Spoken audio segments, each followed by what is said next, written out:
আমি সাদাফের আম্মু। গত 11 জুলাই আমার ছেলে নিখোঁজ হয়। তারপর অনেক খোঁজাখুঁজির পর 15 জুলাই একটা পরিত্যক্ত পুকুর পাড়ে আমার ছেলেদের অর্ধগলিত অবস্থায় লাশ পাওয়া যায়। আজকে 1 মাস 18 দিন আমি কোনো বিচার পাই নাই। প্রশাসন আমাদেরকে কোনো হেল্প করতেছে না। আমরা সন্দেহজনক নাম দিতেছি, তবু তারা ধরতেছে না। আমাদেরকে অনেক হুমকি দিতেছে, আমাদেরকে মেরে ফেলবে, এই সে অনেক কিছু। আমাদের কাছ থেকে নগদ টাকাও নিচ্ছে, তবু তারা প্রশাসন কিছু করতেছে না। আজকে আমরা একটা কর্মসূচি করি, এখন তার প্রশাসন আমাদেরকে আশ্বস্ত করছে যে যারা আমাদেরকে হুমকি দিতেছে তাদেরকে 24 ঘন্টার ভিতরে গ্রেপ্তার করবে। আর আগামী 1 সপ্তাহের ভিতরে ময়নাতদন্ত রিপোর্ট দিবে। আর ময়নাতদন্ত রিপোর্ট পর 24 ঘন্টার ভিতরে গ্রেপ্তার করা হবে। আশা যদি গ্রেপ্তার না করে তাহলে আমরা আরো বড় করে কর্মসূচি করব।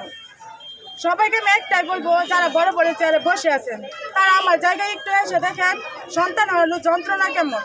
আপনাদের সন্তান যদি আজকে আমার মতো হইতো তাহলে আপনারা কি করতেন? আপনাদের বিবেক একটু মনুষ্যত্বকে জাগ্রত করুন এবং আমার জায়গায় এসে আপনার সন্তান যদি আজকে এমন হইতো আপনি আপনার জায়গা থেকে কি করতেন?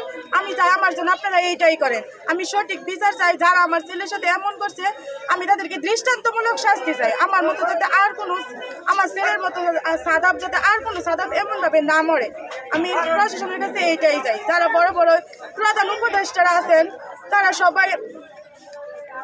সবাই যদি আমার এই ভিডিওটা দেখে থাকেন, আমি সবাইকে একটাই বলবো, আপনারা আমার ছেলের সুষ্ঠু তদন্ত করে প্রকৃতপক্ষে যারা আমার ছেলের সাথে এই কাজটা করছে তাদের বিচারেই চাই এবং যারা করে নাই তাদেরকে যাতে গ্রেপ্তার না করা হয়। যারা করছে সুষ্ঠু তদন্তের মাধ্যমে তাদেরকে আমি গ্রেপ্তার চাই। 24 ঘন্টার ভিতরে গ্রেপ্তার করা হোক। আমাদের 5 ভাই 4 বছরের বাচ্চা কারণে 4 বছরের বাচ্চা মারা যায় এবং তাদের এটাতে প্রচুর উদাসীনতা এবং তাদের কোনো পদক্ষেপ নেই।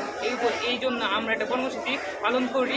তো আগামীতে আমরা 4 দফা দাবি দিচ্ছি, তারা আশ্বাস করছেন 24 ঘন্টার মধ্যে সবগুলো বাস্তবায়ন করা হবে। এটা যদি না করা হয় আমরা আগামীতে আরও অনেক বড় পদক্ষেপ নেব এবং সম্পূর্ণ গফরগাঁও ব্লকের ঘোষণা দেব। সাথে সাথে সম্পূর্ণ বাংলাদেশ গফরগাঁও ব্লকেট আমরা ঘোষণা দেব। স্কুল কলেজ বিদ্যালয় সব কিছু আছে, ট্রেন সব এভরিথিং আমরা ঘোষণা দিলাম যে আমরা আগে 24 ঘন্টার মধ্যে আমাদের দাবিগুলো বাস্তবায়ন না করা হয় আমরা গফরগাঁও ব্লক দেব। এই ট্রেন অপরাধের 2টা বিষয়ে তাদেরকে হুমকি ব্যাপারটা আমরা ইমিডিয়েটলি যাতে নামগুলো নিয়ে আমরা ব্যবস্থা নেব, পুলিশ ব্যবস্থা নিচ্ছে। আর যে খুনের বা হত্যার যে ব্যাপারটা, যেটি পোস্টমার্টে রিপোর্ট পাওয়া সাপেক্ষে অতি দ্রুত এবং তাদের বিরুদ্ধে ব্যবস্থা নেওয়া।